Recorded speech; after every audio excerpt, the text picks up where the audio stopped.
Jin-Woo saw a notification congratulating him for becoming a player before waking up inside the hospital room. He was surprised to see that he still had the arm that was severed in the dungeon, and he nervously removed his blanket to check if he also had his right foot. He noticed that even his wounds were gone, so he wondered if everything was just a dream. At the same time, Woo Jinchul and Kang Taeshik from the Hunters Association's surveillance team entered his room. Jin-Woo asked why they came to see him, but Woo Jinchul didn't answer as he called a doctor to check Jin-Woo's condition first. Jin-Woo was surprised when he found out that he had been unconscious for 3 days, but he immediately asked about Mr. Song and Juhi's condition. Woo Jinchul explained that since Mr. Song had lost an arm, while Juhi was in treatment for severe psychological shock, both of them were likely to retire as hunters. He also explained that only 6 of them were able to survive the double dungeon, so Jin-Woo remembered the horror of seeing his teammates die in front of him. Woo Jinchul also explained that the White Tiger Guild entered the dungeon after being alerted by the survivors. However, they only found the unconscious Jin-Woo and no signs of the Kartanen temple or the statues. Jin-Woo couldn't believe it. Woo Jinchul also thought it was suspicious, but there were no inconsistencies in the survivors' stories, and they also found the remains, so they considered the chance of Jin-Woo having a second awakening instead.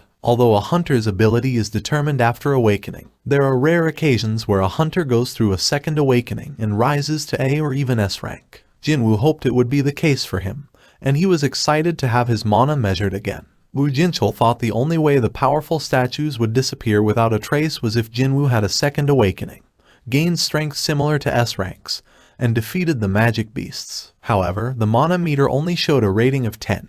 Which is almost low enough that Jin-Woo could be considered a civilian. Because of this, Woo Jinchul couldn't understand how Jin-Woo survived, and they couldn't investigate further as the dungeon had already vanished. Jin-Woo was a little disappointed, but he was more concerned about why they didn't ask about the notification window that was showing in front of him. He realized he was the only one who could see it, but he didn't know how to use it. He remembered seeing something similar when he was about to die, but his thought was interrupted by Jinna's arrival. Jinna scolded him for risking his life again, also threatening him that she would quit studying to work so he wouldn't have to continue as a hunter. Jin-Woo apologized, but he smiled, happy that he survived and met his precious sister again. Afterwards, he confirmed if she could see the notification window, and when she couldn't, he asked how to read unread notifications in games. Jinna thought something was wrong with his head, but she answered that he had to open the message box, and when he repeated her words, the notification window showed the messages, including a quest. Jinna was confused, but she was also happy to see that her brother was fine, and she decided to leave with Songye. Jin-Woo was confused while reading the messages, and when he saw the exercises in the strength training daily quest,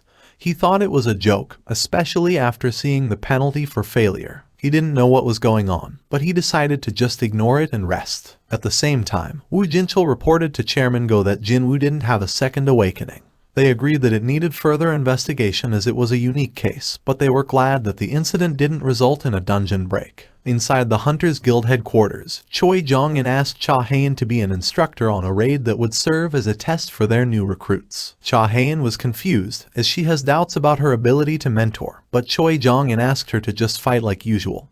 He thought the newbies would learn from her example. Choi Jong-in knew that although they are one of the 5 biggest guilds in Korea, they are average at the international level, so he wanted to hone their members' combat skills to improve their overall strength. At the same time, another gate opened in the middle of the road, but the normal citizens were already used to it, and they just wished the hunters would take care of it quickly. Meanwhile, the deadline for Jin-Woo's daily quest had passed. He received a notification for failing to do it. He woke up because of a powerful earthquake, and after falling from his bed, he was already in the middle of the desert when he opened his eyes. However, he didn't have any time to be confused. A giant centipede appeared behind him, and he suddenly received a quest to survive for 4 hours.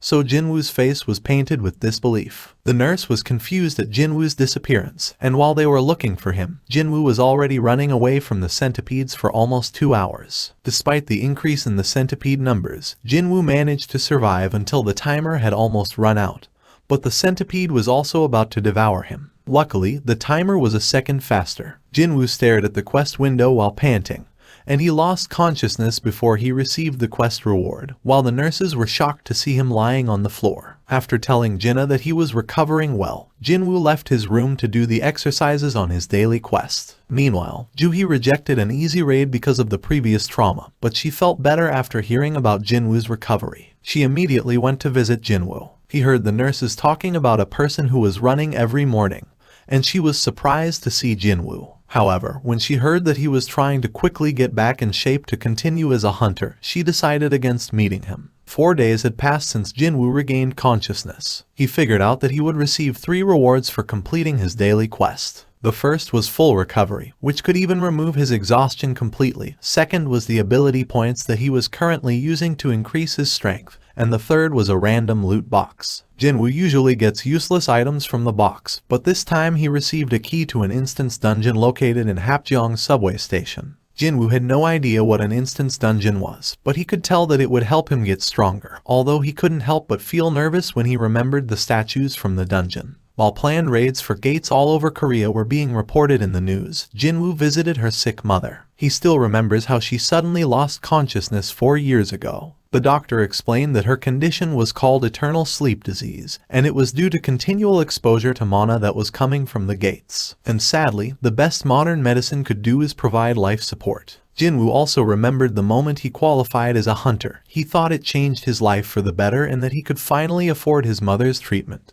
Despite Jinna's worry, Jin-Woo was confident it would be fine. However, he struggled even against the weakest magic beasts, so he endured being treated like he was useless. Jin-Woo continued putting his ability points to his strength as preparation for the instance dungeon. Jin-Woo believed that he could escape if it got dangerous, so he entered the dungeon without hesitation. However, the exit has been sealed while he realized that he was on a different dimension after seeing a civilian pass by without noticing anything. Jin-Woo thought the instance dungeon was like a red gate. He was troubled that his plan to run if it got dangerous was now useless, and he realized that his only choice was to clear the dungeon and obtain the teleportation stone, like what the notification says. He was nervous, as he couldn't even beat an E-rank beast previously, but now he had to fight the boss alone. Jin-Woo encountered 3 goblins first. He was at a disadvantage for a while, but he managed to create an opening and stab one of the goblins to death. Because of this, he realized he had gotten stronger, and he killed the 2 remaining goblins with no problem. However, a steel-fanged lichen attacked from behind him next. It easily broke Jin-Woo's knife with its bite, so he realized that it was much stronger than the goblins. Jin-Woo's legs shook from fear. He remembered the horror he experienced against the statues, and he wondered if he was afraid. He never thought he was traumatized, but the lichen didn't give him any time to think. It pounced at him while he was distracted. He couldn't dodge properly, so he was wounded by the lichen, and he was frozen in place as the lichen pounced at him again. Thank you all for watching. Don't forget to drop a like if you enjoy this video, and please subscribe so you won't miss the next part. And just comment down any anime you want to see in this channel.